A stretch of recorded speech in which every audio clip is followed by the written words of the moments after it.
جمهور الزمالك المحترم، سيبولي انا الطلعه دي.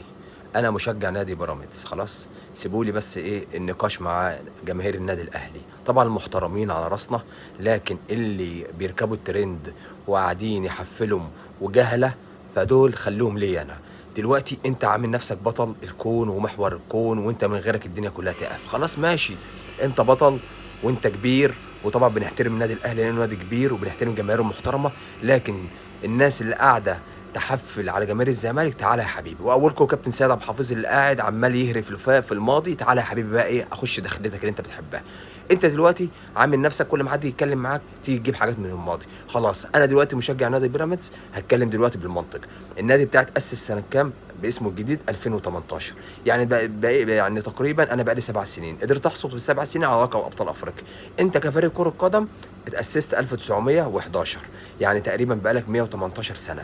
خلاص، يعني انت دلوقتي حاصل على كام لقب مقارنه بيا؟ مقارنه بيا انا لما نوصل للمده دي بعد 100 سنه، بعد 110 كمان، بعد 110 سنه، ساعتها يا كابتن سيد تبقى تقعد تكتب التاريخ. خلاص خلاص يا كابتن اسلام، خلاص يا كابتن شادي حبشي، خلاص يا رجاله، خلاص يا كابتن ابراهيم انت وقهوتك الجميله. لو انت يا كابتن ابراهيم، وانت يا كابتن حبشي، وانت يا كابتن اسلام مهدي، يعني بدل ما تقعدوا تتكلموا خلاص يعني نتكلم بالمنطق بقى وبالتاريخ. خلاص انا معاكم اهو، اللي عنده رد يرد عليا فيكم. خلاص انا اما اوصل كمان بعد 110 سنه وما خدتش نفس عدد بطولاتك، بدون طبعا ما حد يحارب النادي بتاعي ولا يهده. نادي بيراميدز طبعا حاليا انا بحب الكره الحلوه، وانا النادي ده حبيته وبشجعه، حريتي الشخصيه. يلا اتكلم معايا بقى كمشجع، بقى اتكلم معايا كمشجع. مش انت كل همك ان انا النادي اتاسست عشان ادمرك؟ لا انا مش بدمرك، انا دلوقتي باخد بطولات ولسه هروح كاس عالم، والدنيا هتبقى ايه، جميله جميله جميله.